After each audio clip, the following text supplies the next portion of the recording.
Saya, Francisca Regina Adristi dari kelompok 2 akan mempresentasikan mengenai sistem reproduksi pada hewan.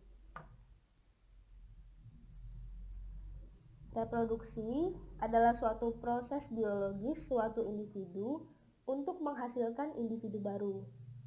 Reproduksi merupakan sifat dasar makhluk hidup untuk mempertahankan spesies. Reproduksi terbagi menjadi reproduksi sel dan reproduksi individu. Reproduksi sel ada dua macam. Yang pertama ada mitosis, yang kedua meiosis. Mitosis ini terjadi pada sel-sel tubuh atau sel somatik, sedangkan meiosis terjadi pada sel-sel kelamin. Reproduksi individu terbagi menjadi dua, yaitu reproduksi seksual dan reproduksi aseksual, di mana reproduksi seksual ini diperlukan pertemuan antara sel-sel kelamin. Bagaimana sistem reproduksi pada hewan berfungsi? Mamalia termasuk hewan yang menghasilkan gamet dalam sepasang organ yang disebut gonad. Hewan jantan memiliki testis yang menghasilkan sperma, dan hewan betina memiliki ovarium yang menghasilkan sel telur atau ovum. Reproduksi aseksual itu adalah pembangkitan atau pemerolehan individu baru tanpa penyatuan sel telur dan sperma. Pada sebagian besar hewan aseksual, reproduksi sepenuhnya mengandalkan pembelahan sel mitosis.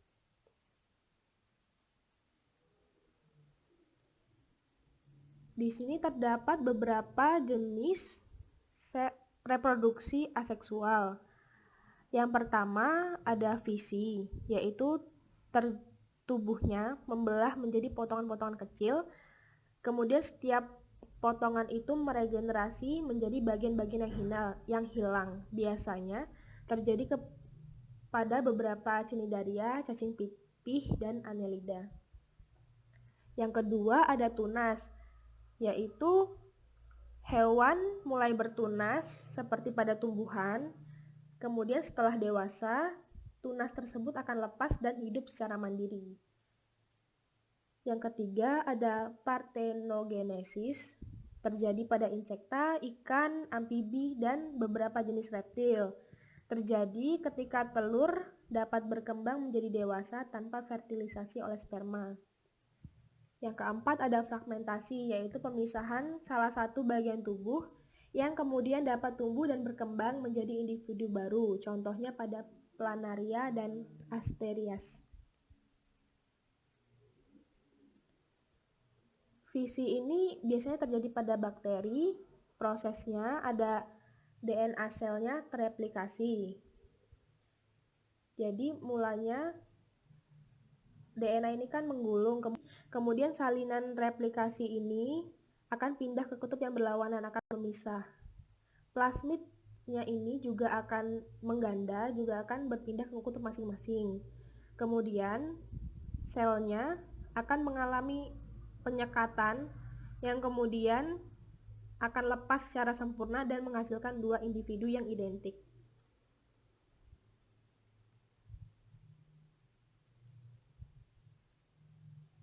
Proses yang selanjutnya adalah tunas, terjadi pada hidra. Hidra ini berbentuk tabung dengan panjang tubuh sekitar 10 mm. Perkembangannya bermula dengan terdapat tonjolan pada tubuh induk ini, yang kemudian lama-kelamaan dia akan muncul tunas dari tonjolan ini, kemudian akan muncul anaknya yang menempel pada induknya. Nah, setelah tunas yang menempel pada induknya tersebut sudah dewasa dan mampu menangkap makanannya sendiri, maka tunas akan melepaskan diri untuk menjadi organisme baru. Yang selanjutnya ini ada parthenogenesis, biasanya terjadi pada lebah. Ini bentuk reproduksi aseksual di mana sel betina memproduksi sel telur yang berkembang tanpa fertilisasi. Yang selanjutnya ada fragmentasi, ini pada planaria. Organisme memecah diri menjadi fragmen. Masing-masing fragmen ini akan berkembang menjadi dewasa, tumbuh menjadi individu dewasa yang merupakan klon dari organisme asli.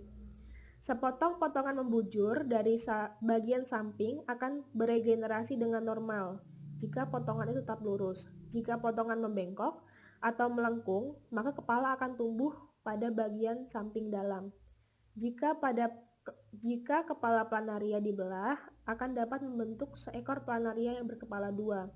Kemudian, jika pembelahan ini dilanjutkan ke posterior sampai terjadi dua buah belahan, maka setiap belahan akan tumbuh menjadi seekor cacing lengkap yang bagian-bagian tubuhnya lengkap seperti induknya. Ini bila terbelah menjadi dua, maka kepalanya duluan yang akan muncul, kemudian tubuhnya yang akan menyusul dan akan menjadi hewan utuh dua seperti ini.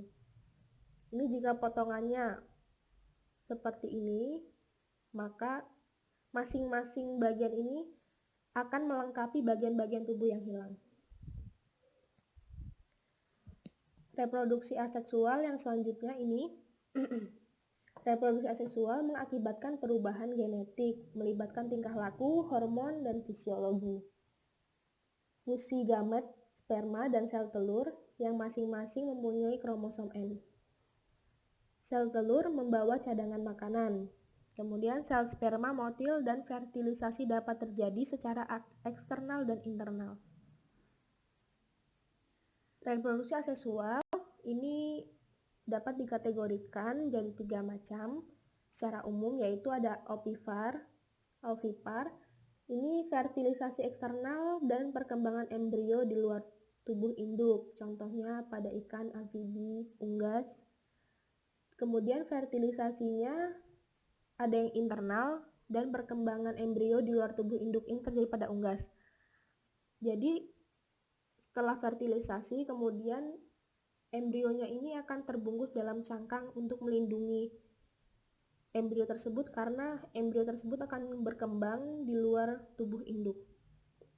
Yang kedua ada vivipar, yaitu embrionya berkembang dan mendapat nutrisi di dalam induk betina.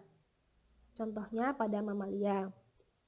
Yang ketiga ada ovovivipar, yaitu telur yang terfertilisasi masih berada pada induk betina dan berkembang di dalam induk betina, tetapi tidak ada hubungan antara induk dan embrio.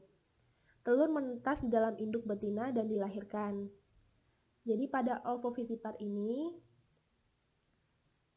embrio tersebut terbungkus menggunakan cangkang telur, tetapi berada dalam tubuh induknya. Ada juga yang contohnya pada spesies ular, ada beberapa ular yang reproduksinya itu ovipar, jadi embrionya itu keluar bersama cangkang telur. Tetapi ada juga yang ovovivipar, yaitu anakannya ini keluar setelah menetas, tapi menetasnya di dalam tubuh induk. Yang selanjutnya ada siklus dan pola reproduktif. Yang pertama ini ada pada domba.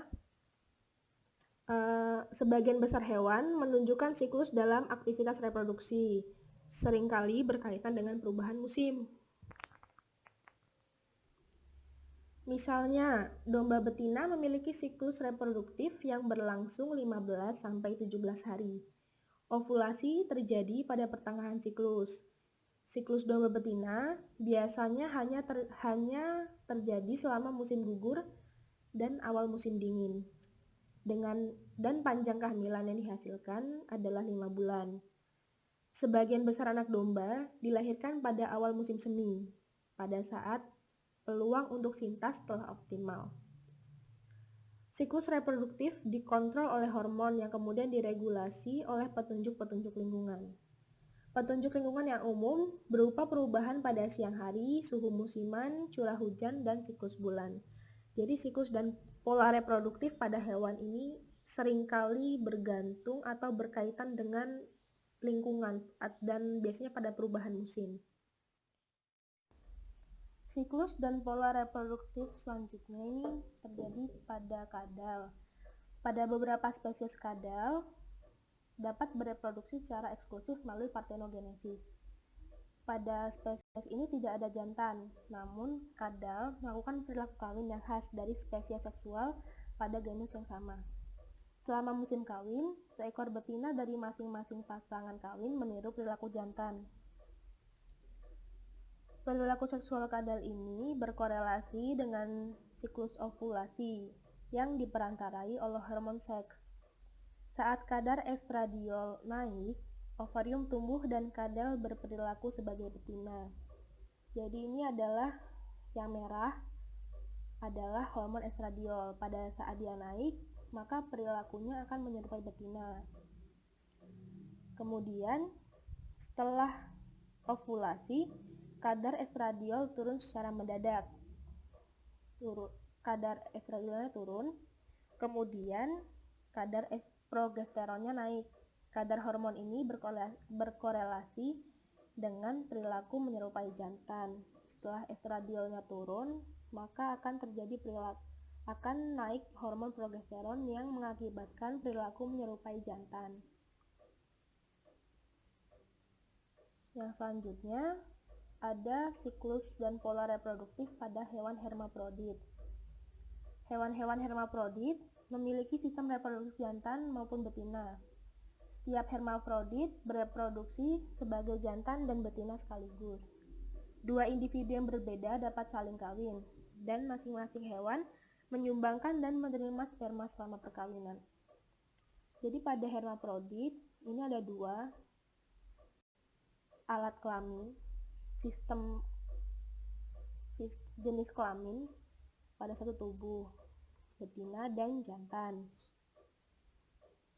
Hewan-hewan ini kawin dengan hewan-hewan yang lain karena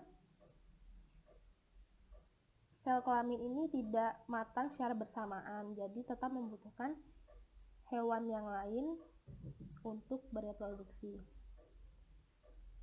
Yang selanjutnya ada siklus dan pola reproduktif pada bluehead wrasse.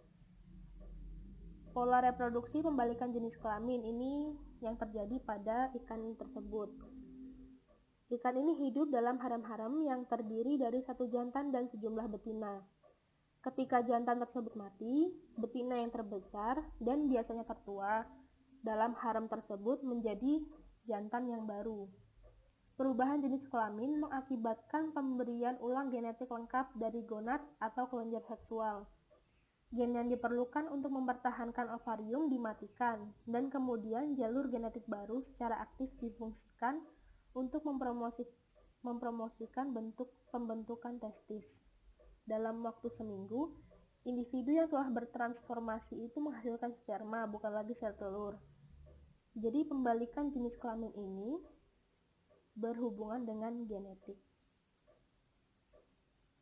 Yang selanjutnya terjadi pada tiram. Pada spesies tiram tertentu menjadi contoh untuk pembalikan jenis kelamin dari jantan menjadi betina. Tiram-tiram ini berganti jenis kelamin ketika mencapai ukuran terbesar. Hal ini terjadi karena jumlah gamet yang dihasilkan umumnya meningkat ukuran pada betina dibandingkan jantan. Yang selanjutnya yang dibahas adalah fertilisasi. Fertilisasi merupakan penyatuan sperma dan sel telur. Bisa terjadi secara eksternal maupun internal.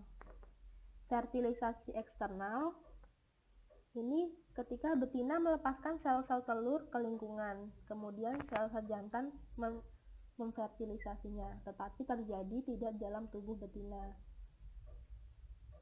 Ini contohnya pada katak, jadi telur ini difertilisasi di luar tubuh betina. Yang selanjutnya ada fertilisasi internal. Sperma diletakkan di dalam atau dekat saluran reproduktif betina, dan fertilisasi terjadi di dalam saluran tersebut. Fertilisasi eksternal banyak terjadi di tempat yang lembab untuk mencegah gamet dari kekeringan maupun untuk memungkinkan sel-sel sperma berenang ke sel telur. Fertilisasi internal merupakan suatu adaptasi yang memungkinkan sperma untuk mencapai sel telur secara efisien, bahkan saat lingkungan kering. Fertilisasi internal biasanya membutuhkan perilaku kooperatif yang mengarah ke kopulasi. Organ kopulasi jantan menghantarkan sperma, sementara saluran reproduksi betina seringkali memiliki reseptakel untuk menyimpan dan menghantarkan sperma ke sel-sel telur yang matang. Pada kebanyakan vertebrata non-mamalia, sistem pencernaan, ekskresi, dan reproduktif memiliki bukaan yang sama ke arah luar, yaitu kloaka. Sebagian besar mamalia betina memiliki bukaan terpisah untuk sistem ekskresi dan reproduksi. Pada sebagian besar vertebrata, uterus terbagi sebagian atau sepenuhnya menjadi 2 ruang. Pada mamalia dan manusia, yang menghasilkan satu atau sedikit anak pada setiap kehamilan, uterus merupakan struktur tunggal.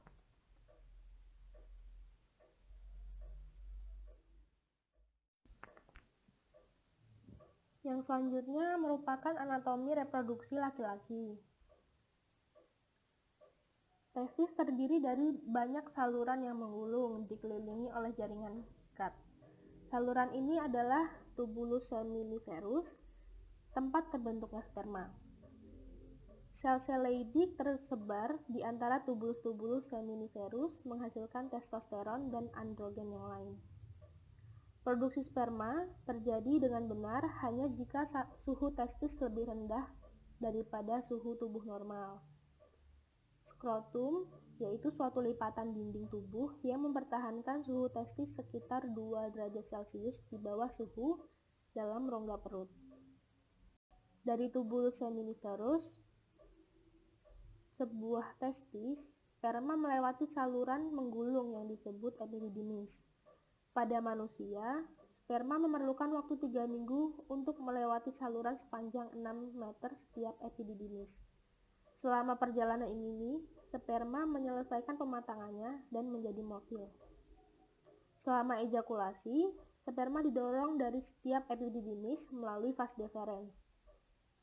Setiap vas deferens menjulur di sekeliling dan di belakang kandung kemih. Tempat vas deferens bergabung dengan sebuah saluran dari vesikula seminalis membentuk duktus ejakulasi yang pendek. Duktus ejakulasi membuka ke dalam uretra. Saluran membentang melalui penis dan membuka keluar pada ujung penis. Terdapat 3 kelenjar aksesoris pada anatomi reproduksi laki-laki, yaitu vesikula seminalis, kelenjar prostat, dan kelenjar bulbouretra. 3 perangkat kelenjar aksesoris ini menghasilkan sekresi yang berkombinasi dengan sperma untuk membentuk cairan semen atau cairan yang diejakulasikan. Vesikula seminalis menyumbangkan 60% volume semen. Kelenjar prostat menyekresikan produk-produknya langsung ke dalam uretra melalui beberapa saluran kecil.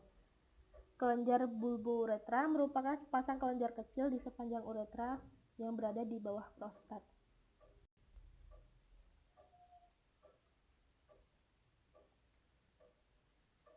Dan selanjutnya ada anatomi reproduksi perempuan. Ovarium atau gonad pada perempuan yang mengapit uterus dan dipertahankan pada posisi di dalam rongga abdominal dan oleh ligamen. Setiap lapisan luar ovarium diserati dengan folikel yang masing-masing terdiri dari satu oosit. Oviduk atau tuba Fallopi yang membentang dari uterus ke arah masing-masing ovarium. Saat ovulasi, sel telur dilepaskan ke dalam rongga abdominal di depan bukaan oviduk yang mirip corong. Uterus merupakan organ yang tebal dan berotot yang dapat mengembang selama masa kehamilan untuk mengakomodasi fetus sebesar 4 kg. Lapisan bagian dalam uterus atau endometrium banyak disuplai dengan pembuluh darah.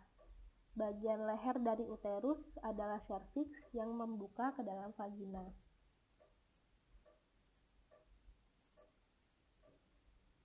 Vagina merupakan ruang berotot namun elastis, tempat untuk penyisipan penis dan penampungan sperma selama kopulasi. Vagina juga merupakan saluran lahir bayi. Labia mayora merupakan sepasang tepian yang tebal dan berlemak, membungkus dan melindungi bagian vulva yang lain.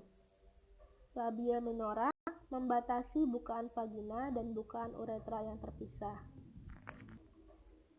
Sepotong jaringan tipis yang disebut himen, sebagian menutupi bukaan vagina pada saat manusia lahir, dan biasanya sampai hubungan seksual atau aktivitas fisik yang keras dapat merobek.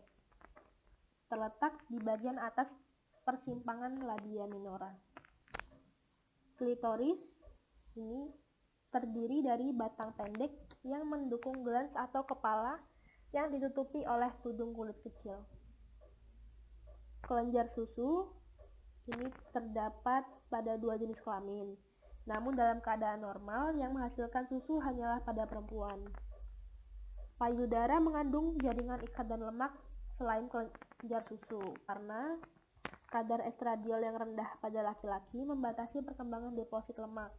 Payudara laki-laki biasanya tetap kecil dan tidak menghasilkan susu.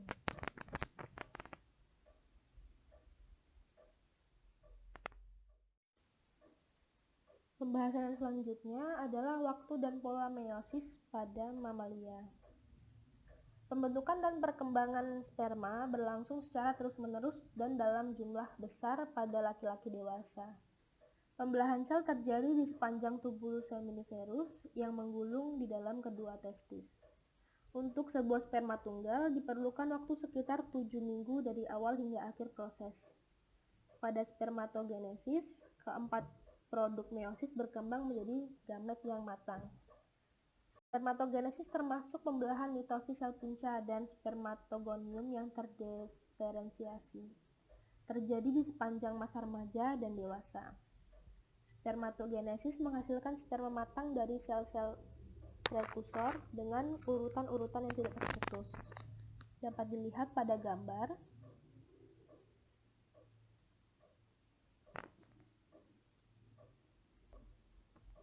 Ini merupakan sel germinal, ini dalam embrio. Tahap yang pertama ini merupakan pembelahan mitosis yang menghasilkan spermatosit primer. Kemudian spermatosit primer ini akan mengalami meiosis yang disebut dengan meiosis 1 yang menghasilkan spermatosit sekunder. Hasilnya 2 spermatosit sekunder.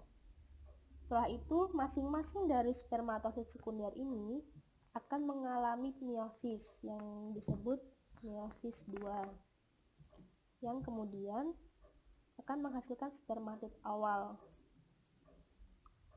Diferensiasi ini, kemudian sel-sel spermatid awal ini akan berkembang menjadi sel-sel sperma yang matang.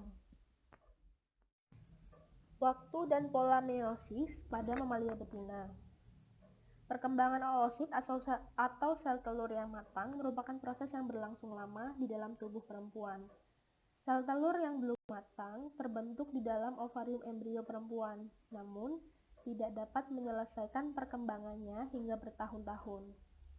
Dalam oogenesis, sitokinesis yang terjadi selama meiosis tidak merata, dengan hampir semua sitoplasma disegregasikan menjadi sebuah sel anakan tunggal, yaitu oosit sekunder. Sel-sel yang besar akan berkembang menjadi sel telur. Produk meiosis yang lain, yang lebih kecil ukurannya, akan menjadi badan polar yang kemudian akan hancur. Selama oogenesis pada perempuan, pembelahan mitosis diduga selesai sebelum kelahiran, dan produksi gamet-gamet matang berhenti pada usia sekitar 50 tahun. Pada gambar dapat dilihat oogonium ini akan mengalami pembelahan mitosis yang menghasilkan oosit primer. Kemudian oosit primer ini akan mengalami meiosis yang pertama. dan menghasilkan satu badan polar. Ini yang kemudian akan hancur. Kemudian oosit sekunder ini akan mengalami meiosis yang kedua dan berkembang menjadi ovum. Badan polar tersebut, ada 3 badan polar, hancur dengan sendirinya karena tidak dapat berkembang. Yang selanjutnya, interaksi hormon tropik dan hormon seks meregulasi reproduksi mamalia. Pada laki-laki dan perempuan, kerja hormon yang terkoordinasi dari hipotalamus, pituitari anterior, dan gonad mengatur reproduksi manusia. Hipotalamus menyekresikan hormon pelepas gonadotropin yang mengarahkan pituitari anterior untuk menyekresikan gonadotropin, hormon perangsang folikel, dan hormon luteinisasi. Kedua hormon ini meregulasi gametogenesis secara langsung melalui jaringan-jaringan target di dalam gonad, serta secara tidak langsung dengan meregulasi produk hormon seks. Hormon seks utama merupakan hormon steroid. Pada laki-laki, androgen, terutama testosteron. Pada perempuan, estrogen, terutama estradiol dan progesteron. Selama embriogenesis manusia, androgen mendorong perkembangan karakteristik seks primer laki-laki. Saat pubertas, hormon-hormon seks pada laki-laki maupun perempuan merangsang pembentukan karakteristik seks sekunder.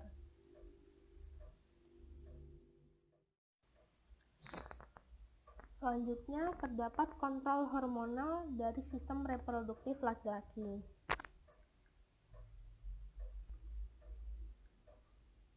Hormon gonadotropin dari hipotalamus merangsang pituitari anterior untuk menyekresikan dua gonadotropin, yaitu hormon perangsang folikel dan hormon luteinisasi, FSH dan LH. FSH bekerja pada sel-sel Sertoli yang memberi nutrien pada sperma yang sedang berkembang. LH bekerja pada sel-sel Leydig yang menghasilkan androgen, terutama testosteron. Umpan balik negatif oleh testosteron pada hipotalamus dan pituitari anterior meregulasi kadar gonadotropin, LH dan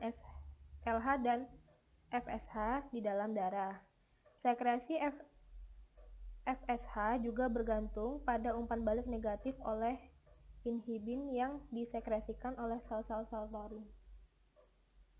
Umpan balik dari testosteron ini akan merangsang kembali gonadotropin.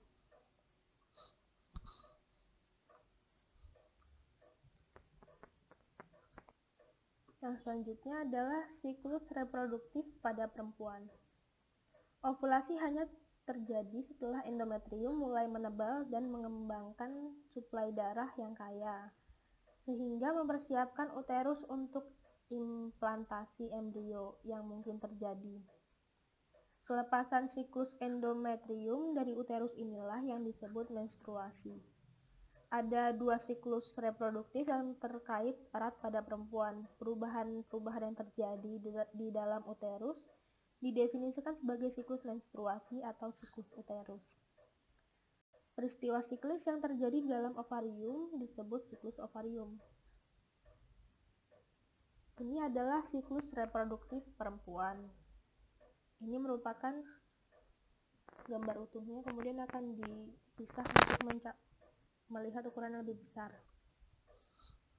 Gambar ini adalah gambar siklus ovarium. Jadi ini dengan pelepasan GnRH dari hipotalamus yang merangsang pituitari anterior untuk menyekresikan FSH dan LH dalam jumlah kecil. Hormon perangsang folikel merangsang pertumbuhan folikel yang dibantu oleh LH, dan sel-sel folikel yang sedang tumbuh mulai membuat estradiol. Jadi ini FSH dan LH. FSH dan LH merangsang folikel untuk tumbuh. Kemudian estradiol disekresikan oleh folikel yang sedang tumbuh dalam jumlah yang meningkat. Di sini kadar estradiolnya itu sangat rendah.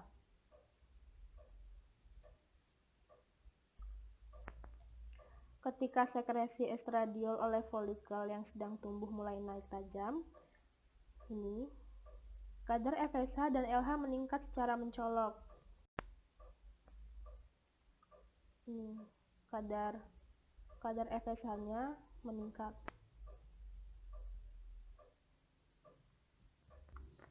Kadar FSH dan LH yang meningkat, sementara kadar estradiol yang rendah menghambat sekresi gonadotropin. Konsentrasi estradiol yang tinggi memiliki efek yang berlawanan. Ia merangsang sekresi gonadotropin dengan bekerja pada hipotalamus untuk meningkatkan keluaran GnRH. Jadi secara keseluruhan gambar ini menunjukkan siklus ovarium. Ini terdapat pada gambar yang C. Dan siklus uterus atau menstruasi pada gambar E yang diatur oleh perubahan kadar hormon di dalam darah. Ini digambarkan pada gambar A, B, dan gambar D. Yang selanjutnya adalah ada menopause. Setelah sekitar 500 siklus, perempuan mengalami menopause atau terhentinya ovulasi dan menstruasi. Biasanya terjadi antara usia 46 sampai 54. Ovarium kehilangan kemampuan merespon terhadap FSH dan LH sehingga mengakibatkan penurunan produksi estradiol oleh ovarium.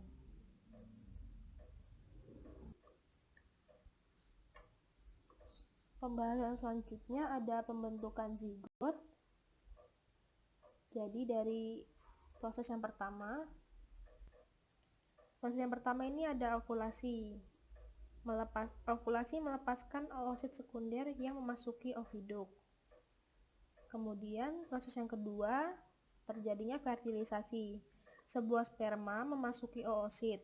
Meiosis oosit selesai dan nukleus oosit serta sperma menyatu menghasilkan zigot. Proses yang ketiga yaitu penyibakan atau pembelahan sel. Bermula di dalam oviduk saat embrio digerakkan ke arah uterus oleh peristalsis dan pergerakan silia. Proses yang keempat yaitu penyibakannya berlanjut. Saat mencapai uterus, embrio sudah berupa bola sel. Embrio mengembang di dalam uterus selama beberapa hari, memperoleh nutrien dari sekresi endometrium. Embrio menjadi blastosit. Kemudian yang kelima, blastosit tertanam di dalam endometrium sekitar 7 hari setelah konsepsi. Yang selanjutnya ada siklus plasenta. Dari minggu keempat, perkembangan hingga kelahiran plasenta, suatu kombinasi jaringan antara ibu dan embrio, mentransport nutrien, gas-gas respirasi, dan zat-zat buangan antara embrio atau fetus dan ibu. Darah ibu memasuki plasenta pada arteri, mengalir melalui genangan darah di dalam endometrium dan keluar melalui vena. Jadi ini adalah arteri ibu, ini vena ibu, dan ini adalah pembuluh darah dari plasenta, dari bayi. Darah embrio atau fetus yang tetap berada di dalam pembuluh memasuki plasenta melalui arteri dan melewati kapiler dalam filus chorionik. yang terbentuk serupa jari. Tempat oksigen dan nutrien diperoleh, seperti yang diindikasikan di dalam gambar kapiler dan fetus. Darah fetus meninggalkan plasenta melalui vena yang mengarah kembali ke fetus. Material dipertukarkan melalui difusi, transport aktif, dan absorpsi selektif antara bantalan kapiler fetus dan genangan darah ibu. Di sini dapat terlihat perkembangan fetus manusia. Pada minggu kelima, mulai terbentuk tunas tungkai, kaki dan tangan, mata, jantung, hati, dan semua organ lain yang rudimen mulai berkembang di dalam embrio yang hanya 1 cm. Pada minggu keempat, pertumbuhan dan perkembangan anak yang kini disebut fetus berlanjut selama trimester kedua. Fetus ini pada usia minggu ke-14 panjangnya sekitar 6 cm. Perkembangan berlanjut pada minggu ke-20, pertumbuhan yang hingga mencapai panjang hampir 20 cm, membuat bayi mengambil posisi fetus, kepalanya menyatu dengan lutut akibat ruang yang terbatas. Jadi fetusnya seperti menggulung,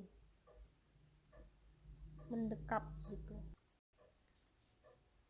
Yang terakhir ini ada induksi persalinan. Estradiol dari ovarium. Yang selanjutnya ini ada induksi persalinan. Hormon estradiol dari ovarium menginduksi reseptor oksitosin pada uterus. Hormon oksitosin ini dari bayi dan ibu merangsang uterus untuk berkontraksi dan merangsang plasenta untuk membuat prostaglandins ini yang merangsang semakin banyak kontraksi uterus.